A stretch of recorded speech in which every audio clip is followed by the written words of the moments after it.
we should embrace that anger. We should embrace the sadness, the hurt, rejection, whatever that is coming up for us. We should embrace that rather than avoiding and trying to hide it.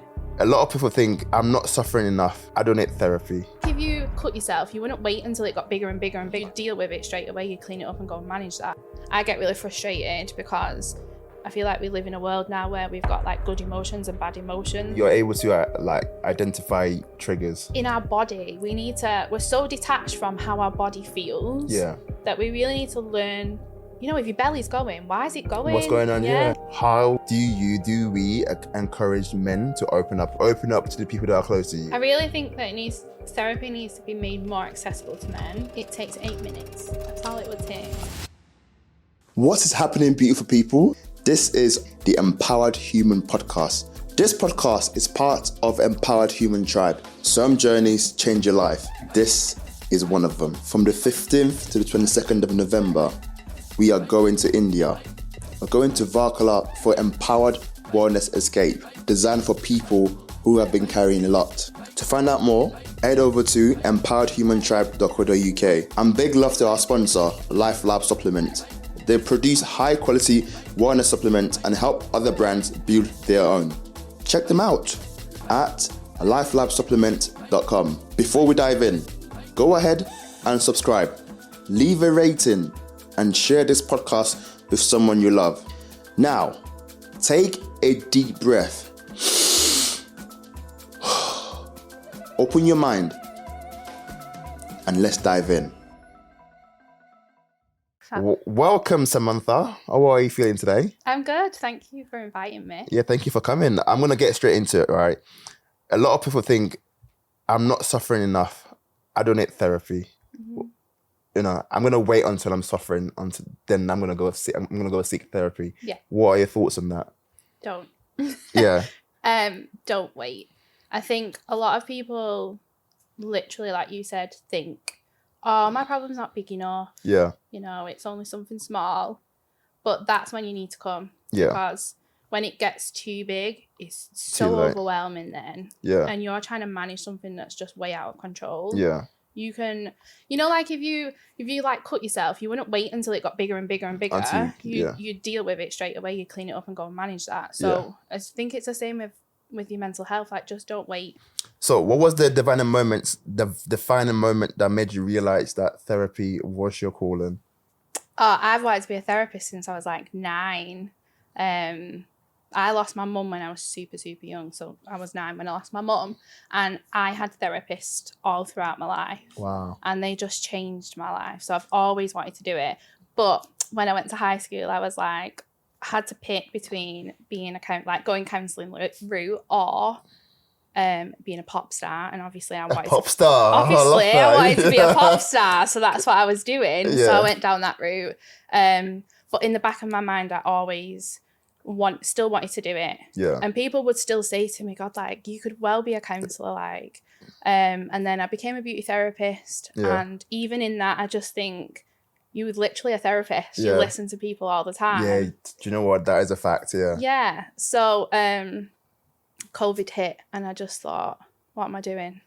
So I just quit my job. Yeah. I went to uni and just decided that's what I was doing. Yeah. But I've always wanted to be a counsellor. I think it's just always been in me. Yeah. So what is it like? What is an integrative counsellor? Could you tell us about what that means and how that, what... Yeah. So basically, there are over like 400 different modalities of therapy. Okay. Which, again, people don't know. I think we know like the standard ones. Yeah. And the ones that are offered to us through like GP, NHS, that kind of stuff. And for me, I didn't want to fit into just one bracket. So integrative means to me... Yeah. Being able to integrate different modalities of therapy. So different parts of them modalities I can bring in. Yeah. It just means that I can tailor make sessions to suit my client's needs. Amazing. Rather than trying to fit them into a one-size-fits-all box. Yeah. I love that. I feel like that's more, what's the word for it? Like personal. Yeah. Because then you're trying to, find things that fits around their. Exactly. We're all unique, aren't we? So why would you try and squeeze someone into a box? Yeah, I love that. And when it comes to using therapy proactively, how do we do that? Like, what would your advice be? first of all, I think people need to know how they access therapy. I think Yeah. a lot of people go straight to GPs, and that's because that's all we've ever been Yeah. told. You go straight there. But that's not the case. You don't have to go straight to your GP. Yeah. We have a website called Counselling Directory, which is Okay. just a directory full of counsellors. Yeah. It's literally like a dating website. It's awful. Is it? Yeah. So you've got pictures of people. You can see who they are. There's Yeah. like bios and all that kind of stuff. And you literally just scroll through and pick Yeah. who you want to speak to. Usually they'll offer you like a 15-minute free chat on the phone just so Okay. you can have a bit of a consultation. Because I feel like you kind of need to have a chat with the person that you want to speak to kind of see if you can gel with them before jumping into something. It's quite a personal thing, isn't it? It is, yeah. So I would advise people to go straight down that route if they can. Therapy can be super affordable for a lot of people. That's the other thing, isn't it? Because Yeah. I think therapy for a lot of people think therapy are too expensive, and it can be for some people, right? Yeah. Let's be real. But you're saying to me, like, you know, it's not as expensive as we think it is. I did a generic search this morning on Counselling Directory within Lancashire, face-to-face, and the cheapest one was from £20. From £20? Yeah. That's amazing. Yeah. So it is affordable. Yeah. I just think that's our takeaway, isn't it? On a weekend or our Starbucks every week, whatever it may be. Yeah, of course. £20, like, when you put in that perspective, like, you know, you can easily spend that when you go out on a night out. And I'm not disputing that. It's still £20. It's still a lot of money for some people. But if you're at a point and you can do that, then you should try and access it that way. Plus, you can pick your own therapist then. You're not being given someone who you don't know. Yeah. You can have a conversation with them and see whether you gel. So let's talk about, you know, some common fears when it comes to therapy. Yeah. Right? Therapy, like, would you say, is, you know, for people that think it's too uncomfortable, like, what would you say to that? So, again, I would, if you can, pick your own and have a conversation with them, because I can bet your bottom dollar they will make you feel instantly comfortable. Yeah. And if they don't, pick someone else. They're not right for you. Like I said, it's literally like dating. You've got to kiss a couple of frogs to meet who you need to be with. Also, therapy isn't for everybody. So if you come and decide, oh, it's just not quite what I need, it's not my vibe, that's fine too. But at least you've tried. Yeah, absolutely. So I would say just giving it a try, dip your toe in the water a little bit and just see. So how do you help people who are a bit more hesitant? I take the pressure off straight away. Yeah. So I don't sit and say you have to come every week and have 6 sessions. That's not how I work. You are in control of your sessions straight away. So if you want to come every week, you can. If you just want to come and try it, do that. If you want to contact other counsellors as well, do that. In fact, I encourage people to do that, because then you've got other people's... You've tried to connect with other people and see whether you gel there as well. Yeah. I just think that you're in control of your therapy. You know what you need, really, deep down. You just need guidance to find out what it is. Yeah.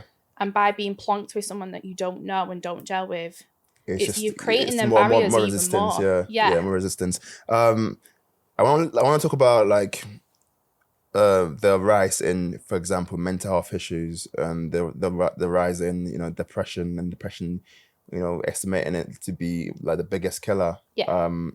Like, what is your take on it, and why do you think this, that we're seeing high like rise in this? I think it's huge at the minute. I think COVID had a huge impact on especially children and young people. They obviously weren't in schools for quite a significant amount of time. So I think that's had such a massive impact. Yeah. And unfortunately, the funding just isn't there through the NHS side of things.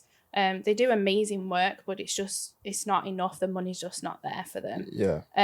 I also believe that they're being told to go and try a specific modality of therapy that doesn't work for, I'm sure it was 50% of people it didn't work for. Oh, wow. And it's on their website. Yeah. So it actually states that the people that did go and attend and try this modality didn't work for. Yeah. So I think there's that part as well. It's just, and people are at crisis point already. So Of course, yeah.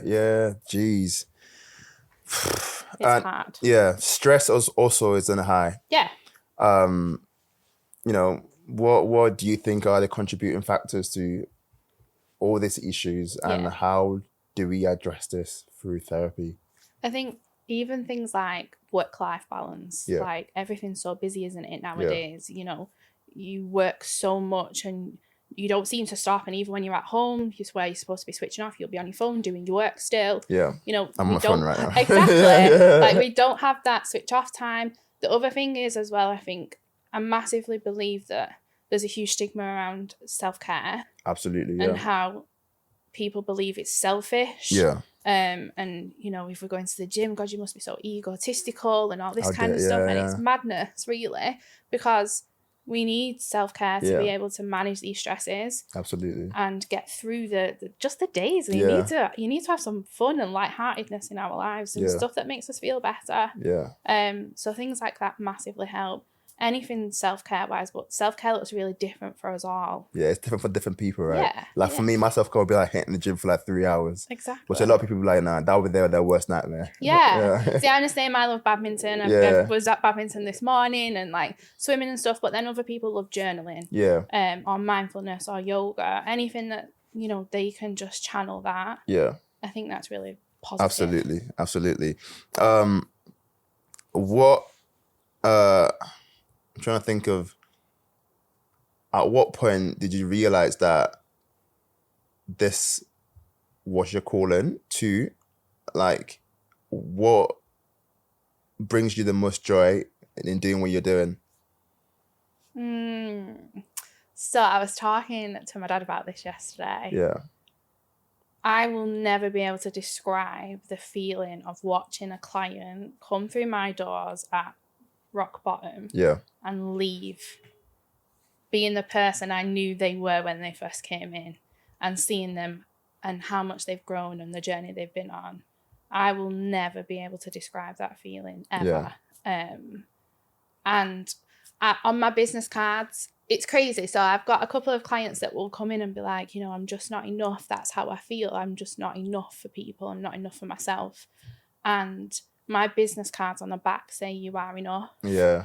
And every time it gives me goosebumps when I hear them say, like, I am enough. And I know I am, because I'm just like, it was there for a reason on them cards all along. Yeah. Because you are enough. And people just, we don't know yet. Yeah, absolutely. Like, I feel like everyone needs that reminder, you know, that I feel like a lot of time, because you're so into yourself that you can't see out. Yeah. And like, you know, if you you know, saying that to yourself, you know, there's no other way out unless someone tells you actually there is a way out. Like, you know, you can be more than you are right now. When it comes to, you know, people coming to you and like your clients and stuff, like, what are the common issues that you notice in general? Self-esteem is like the biggest one, I think.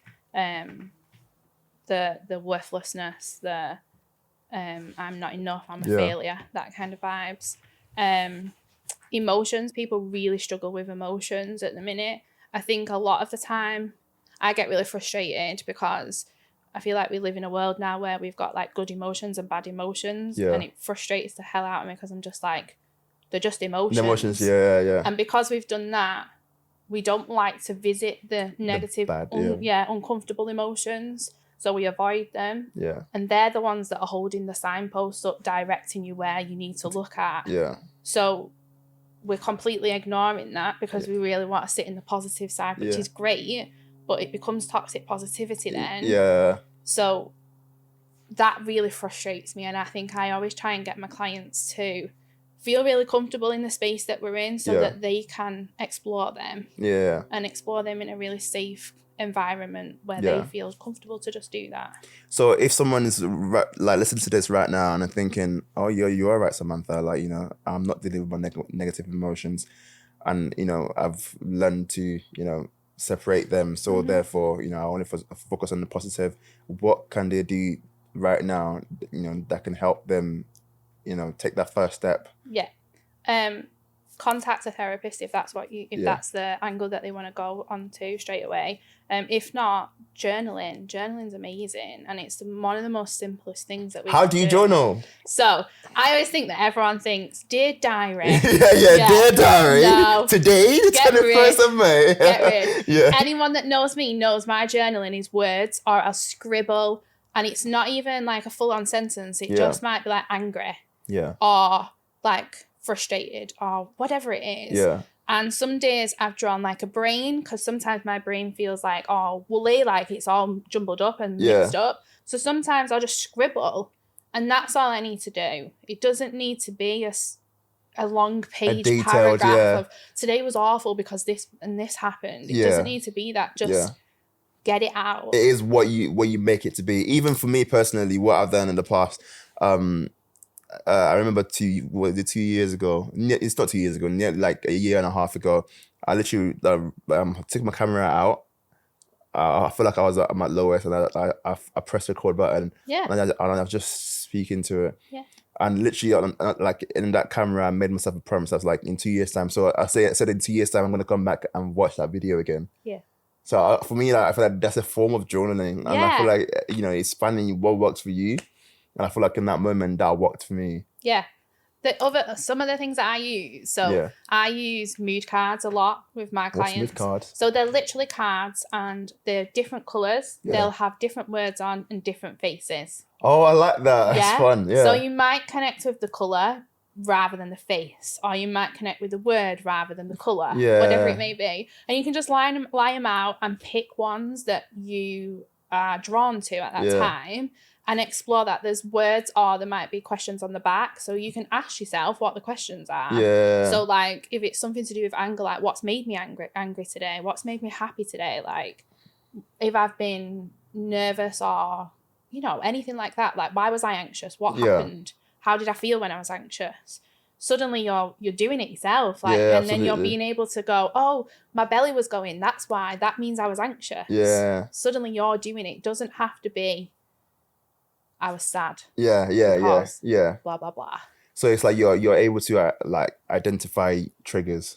Yeah. Yeah. And I think we're so detached from our emotions now that like in our body, we're so detached from how our body feels that we really need to learn, if your belly's going, why is it going? What's going on? Yeah. Don't be like, I ate something dodgy. Yeah. No, there's something going on. Like, why is it? What's happening? Yeah. If we're sick, why are we sick? It's usually because we're burnt out. Something's happened. Yeah. Why have we got burnt out? What's going on? Yeah, I feel like people are always looking at the symptoms rather than the actual cause. Yeah. And I feel like I used to be like that as well, because I noticed that in the evenings, I always go through like a lot of like self-doubt. Mm. I'm like, the whole day can be fine. And I'm like, I started noticing it around like 6 p.m.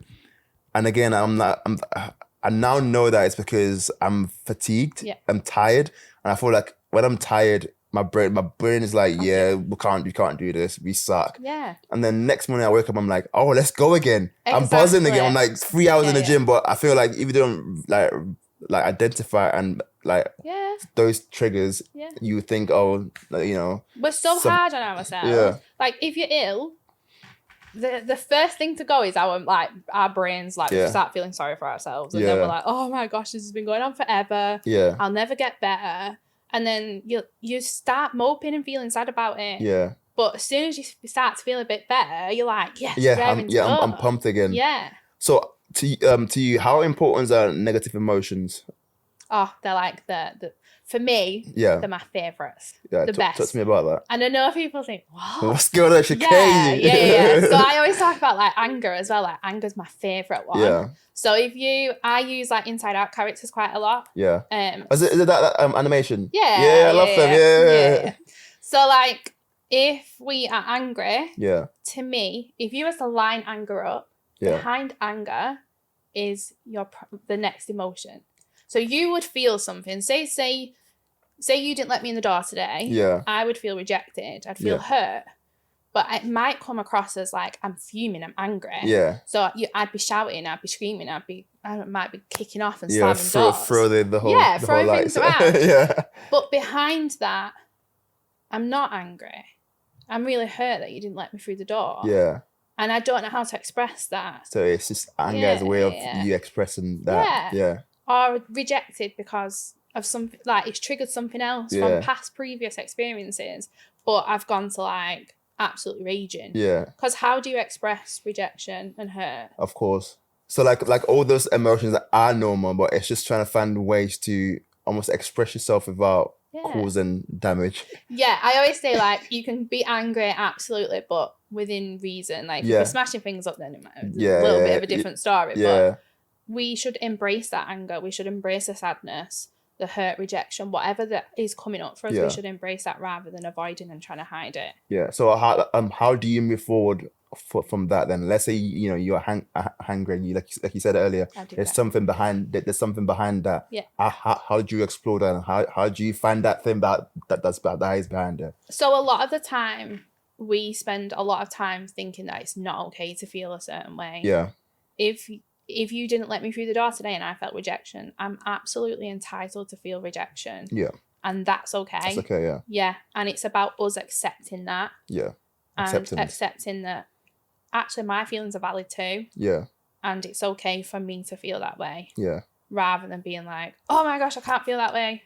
Yeah. Let's hide it. Yeah. And quick. Yeah. Exactly. And once we start to accept that, we'll be able to feel more comfortable when these emotions come up, and then we're not screaming and kicking off. Absolutely. I agree with that.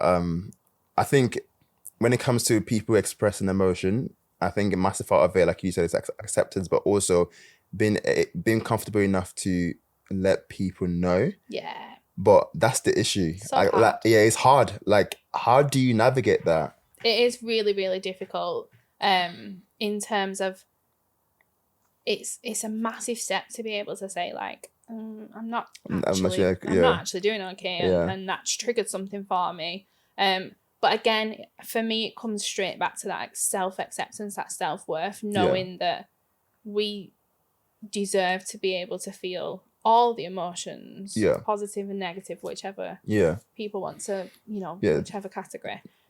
It's okay to feel all of them. Yeah. And it's okay to accept help and ask for help too. Yeah. And it is a big thing. I've really struggled in fact, it wasn't even that long ago that I struggled because I'm a single parent. I was like, I do it all on my own. Yeah, independent lady. Yeah. And then I was like, I need help. Do all this on your own. Yeah. So it is just but I would always say like reach out to someone that you feel comfortable with, whether it's a friend, a family member, someone you trust. Do you know what I find? I find that I find it a lot easier to speak to strangers about my problems than people that are close to me. Yeah. Because I feel like there's some stuff that I've experienced that I feel like a major that I've never spoken to, like no one, like people that are close to me don't know about it, but people that aren't close to me know about it. Yeah. And how do you open up to the people that are close to you? Like, is there a strategy, or do you just accept that one day I just need to speak to these people? Like, how do you go about it? Yeah. So I read somewhere that it takes 8 minutes. That's all it would take to be able to have a conversation and offload and feel comfortable. 8 minutes. Yeah, 8 minutes. And it was on a podcast. I can't remember who it was. And they would just text each other saying, have you got 8 minutes? Oh, I like that. That's all it would take, just so that they could be like, I need to just speak to you about this. And then, as ridiculous as it sounds, you get rid of the bump of, are you all right? Yeah, you, what have you been doing? Yeah, or they're like, Because I think that's another thing, like, we talks. use greetings now, like, you all right? Like, and people say, yeah, you, and really, we're not actually asking. Yeah. Because that was another thing that I do this with my clients. So when I greet them, I always say, are you okay? And they're like, yeah, you. And then when we go upstairs, when we get back into my room and sit down, I'll say, are you okay? Yeah. And then because we've asked a second time, they'll be like, no, I'm not. Yeah. I always think that that's really important, that asking, it should be 3 times, I think. We should ask to really get the you are right, because I feel like the greetings are just like a passing comment that you just say because it feels like polite to do. It's like, oh, you're right, yeah, I'm good, yeah. Yeah. You don't have an in-depth conversation and be like, well, no, actually, I'm not. Yeah, but if you're, if you're trying to ask that question, how do you go about it without feeling like you're being intrusive? Like obviously you said like doing it 3 times, but like are there other ways, or like, you know, how important is the way you say it, like, you know? I think just letting people know as well that you're Yeah. there for them if anything's going on. Yeah. Sometimes people don't want to talk and they're not ready. We have the same in therapy. Yeah. You know, people may come and do their first session with me and then they don't come back, and that's absolutely fine because they're just not ready. Yeah. And I think sometimes that's difficult for us to kind of be like, that person's not ready. Yeah. I can't keep saying, are you okay? Are you okay? Yeah. So even if it is just, I've tried to say that, are you okay? And they're saying they're fine. Yeah. You know, just saying like, I am here if you do need anything, or I'm just a call away, I'm just a text message away. Yeah. You know, I will always be there. Yeah. I think is really important, especially for men. Yeah, absolutely. Yeah, I think that's the like the other topic, you know. How do we encourage men to open up? Even for me personally, I've never seen a therapist, but I've found ways to I found ways to express myself. So I found other ways to offload. Yeah. But I still feel like some therapy is something maybe like I would love to, you know, try in the future. But how do we encourage men to open up? I really think that therapy needs to be made more accessible to men. Yeah. I feel like it's easy for women to be like, oh, go to therapy. Yeah. But with men, it's a bit more of a taboo subject because it's that emotions, it's talking, it's the masculinity and all that kind of side of things. So I think that making therapy more accessible to men would be better. How do you envision that unfold, and how would I would love for like, you know, like PTs. Yeah. I would love for like a PT therapy session. Do you know what I mean? Or like a boxing therapy session, or maybe not Hydrox because that's very intense, isn't it? But like that kind of I see that's actually quite that would work, because I feel like they're in a space where like you trust your PT, like, but imagine like, a PT offering that service. It's like, okay, before you train, or like in between your training, this is what like, you know, we can have a chat. I actually have a chat, not just like, oh yeah, how's your day been? Like actually, like let's sit down once a week or over Zoom call and actually chat about that. That's quite smart. Or for example, a PT could like team up with like a therapist, whereby they work together, and then they can. If you're a PT out there, we're giving you free business ideas. And if you're local, Samantha is ready to collaborate. Absolutely. That is a great idea. I think meeting us where we already are. You probably feel more comfortable in a gym too, or Exactly. that kind of setting. Yeah. And if you're, I don't know, you're channeling that energy already. So like, I know you do boxing, don't you? Yeah. But even that, like, you're channeling that them emotions into, you know, your punch bag. Yeah. So you're halfway already doing that kind of stuff. So I just that would be my. Also, so when it comes to like, let's go back to men again, like, you know, some men find it difficult to obviously express their emotion, show love, receive love. Like, how do those kind of men begin to navigate that? Those emotions? Again, I would be bringing my little cards out, you know. I've worked with quite a few men who absolutely loved talking about their emotions and understanding that so much more. And what, like I said, what is that feeling? Why, oh, I feel a bit like my hands are going or whatever. Like looking at that. Again, using the cards and just being able to connect with ourselves and say like, oh, okay, like where is that coming from? It doesn't mean that you have to then instantly go off shouting, oh my gosh, like this is how I feel, everyone. Because it's not going to be like that. No. But it's amazing seeing how men can really get in tune with how they're feeling and their body's reactions to things. And then they'll go home and be like, oh my gosh, I spoke to my girlfriend today and I told her exactly what's been going on and things have been so much better. And you're like, yes. Yeah. Like for me, I feel like speaking to my mum, it's like, I feel like it's my therapy session. I feel like every time I have an issue, or when I speak to her, I feel like without her actually offering any advice, I feel like so much like relieved. Yeah. And I think So that's the thing with therapy is we don't offer advice. Yeah. We don't do, and I think a lot of people come and they're like, right, I need you to tell me how I this, do this. Yeah, this is what I need and to I'm do. like, it doesn't really work. I wish I had a magic wand. I'd love that. But just you've said it there, like just talking to my mum, and she doesn't even need to give me advice. It just makes me feel better because we're like Coke bottles. When you put the Mentos in and we're bubbling, of course. we need to release that. Yeah. And if we're putting a lid on to suppress it, we're not releasing it anywhere. So it is going to blow. We are going to blow at some point.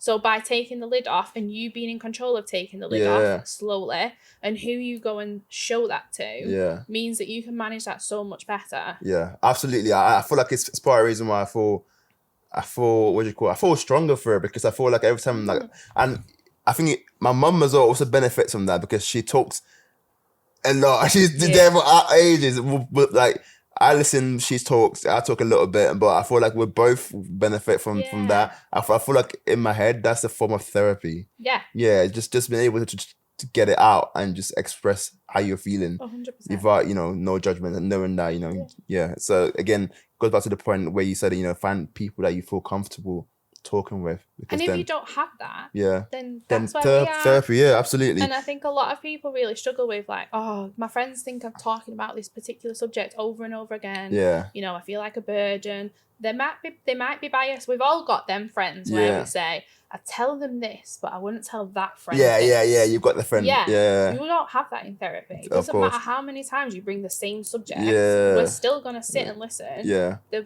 literally is no judgment. Yeah, no one's sat going, oh, they're doing this again. Here we go again. Yeah. We don't have that. At least you're still getting paid for it, so you have to listen to my problem. Yeah. But you like it or not. Also, so let's look into like navigating mental health, and when it comes to being when you're a neurodivergent individuals. Yeah. How does mental health support differ? So, for me, with neurodivergence, it's quite similar actually in terms of like I'm on the pathway for ADHD. Yeah. And my son is ADHD and autistic, so I've got that lived experience as well.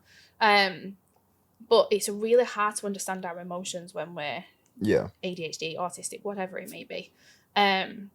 So again, that's why having visuals is so good, because you'll be like, oh, I've picked up a certain character from whatever film. Yeah. And you're like, what is this? I don't even want to look at it. And it then becomes that like you've picked up anxiety and you don't want to look at it because you are anxious. Yeah. So why are we anxious? Like, what is happening? And a lot of the time they just don't connect the two. Yeah.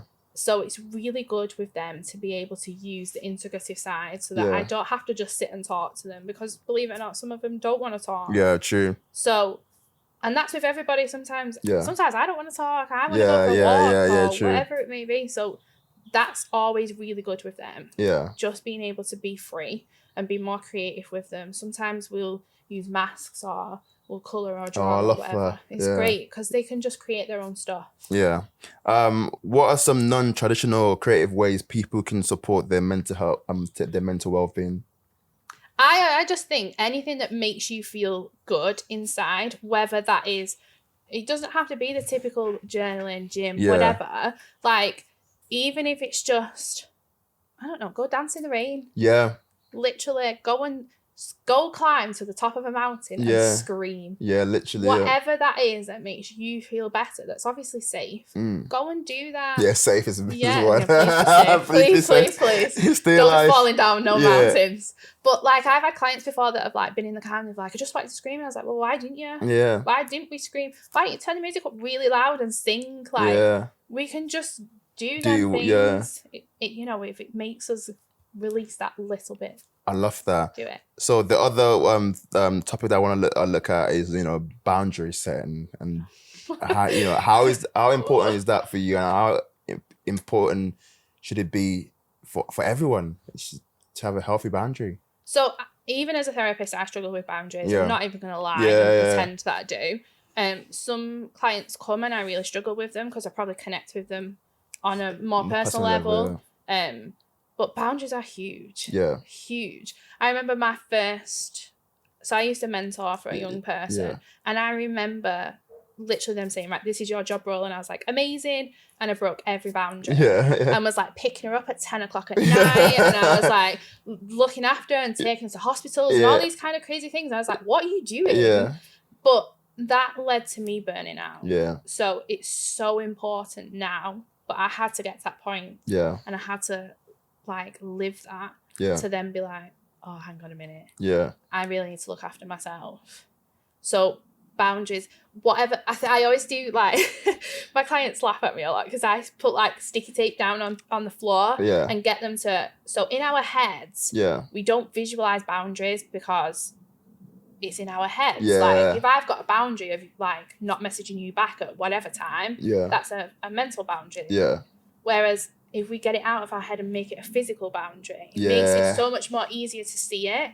And we're like, oh, right, okay. So if this was a boundary, I would be this far away from it. And that's okay because some of the boundaries we can move closer to us, but some are a firm, no, they stay there. So boundaries, absolutely stick to them if you can. But there are going to be some that move. That's absolutely fine.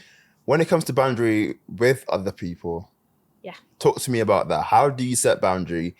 How do you, also as well, I feel like sometimes, you know, when you're going through your path in life, some people, you know, along the journey go different ways. And how do you set a boundary to one, make time for yourself, fill your own cup, and also be able to say, okay, it was fun while it lasted. It's time for us to go our separate ways. Talk to me about that. So I always had a really big problem with this. And I kept loads of people in my life that actually just didn't benefit me. And if you imagine we have like a social battery. And they drain our social battery significantly. So when you come home, then you've got nothing left. So like you said, I was getting fatigued at 6 o'clock. No wonder, because you've probably been around people that drain you. And I always look and think, what do they bring to you? Because there are going to be people in your life that do drain you, but you can manage that. So instead of saying, I see them every day, I'm just going to see them once a week. Smart, And then I'm going to do my self-care to build my battery back up. And then I'll feel better. It's all about, for me, like what they bring to me and what they would bring to you. You're not... It just depends on what they bring to you. I love that. What are some powerful daily habits that can help heal someone emotionally? So as I said, I feel like I keep saying the same thing with journaling. Absolutely. Because the good thing with journaling is as well, like you said, with the video, or if you're writing it, or if you wrote a letter to yourself, you can go straight back and look at that and be like, ooh, like what kept coming up? Why did I feel this way? Has much changed since then? You know, you can really reflect back on, or maybe you've got a trigger that keeps coming up and you don't know why you keep feeling the same way. You can look back and be like, oh, that was maybe why. So journaling straight up. I love meditation. Because I just think that is very present, very now. Whereas our brains, we do a lot of what ifs, anxiety, you know, the future. And I like to just bring it back to the present. The right now. Just be here. Also, like, chuck it bucket. I love a chuck it bucket. What's a chuck it bucket? A chuck it bucket. So I always imagine like a dustbin. And you can just brain dump into that dustbin. Write it down, scribble, whatever, and then rip it up. Set it on fire. I love that, scrunch it up, whatever, and chuck it away, and then it's out of your mind. It's gone. It's done with. So it's like you're actually taking that physical action of actually getting it out of your brain and writing it down. Obviously, like I was reading about writing down your goals, how important it is actually write down your goals, because then you're more likely to actually achieve it. It's just like we can see it now. It's actually doable. For people who can't afford therapy right now. What would you advise them? So they can still access therapy. Rather than it being like a private therapy. Obviously, you can go to your GP. There are some amazing charities out there that do offer free therapy. Or it might be a donation. But they are out there. You just might have to look around a little bit. Search a little harder. But speak to family and friends if possible as well. And surround yourself with people that are going to be able to look after you. So if you are a family and a friend and of someone that is suffering or, you know, going through, tough time, how can you support them without, I think it can be really hard because I think it takes it out on you as well. Yeah, absolutely. So set them boundaries. Yeah. Number one. Yeah. Self-care for them. Yeah. But maybe do self-care together.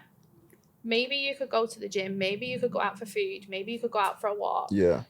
Maybe you could journal together. I love that. Maybe try stuff like this. And again, just letting them know that you're there. Yeah. I think sometimes people just need to hear that.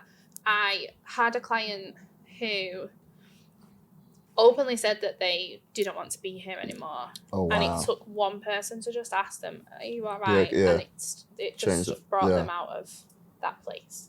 So if there's someone listening to this or watching this right now and they're really going through it, what would your advice be to them? Just try. Yeah. Just try. I know that first step into talking to somebody is horrible. And it's so scary. And I know because I've been there myself. I'm still in therapy and I will always be in therapy. But just try it. Yeah. Because I do believe that it can change your life. Yeah, absolutely. And you've got nothing to lose, I don't think. I love that. Thank you so much for your insight today. It's been very... Thank you. Yeah, insightful. Oh, no, it's been amazing. Where can people find you if they want to learn more about what you do or, find out about your services? Yeah. Instagram, Facebook, TikTok. What are your handles? So Samantha Nicole Counselling. Yeah.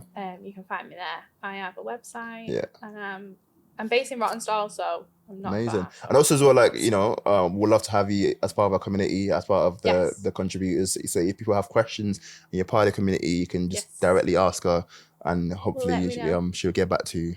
Thank you for your time today. Thank you. And what is the last key takeaway?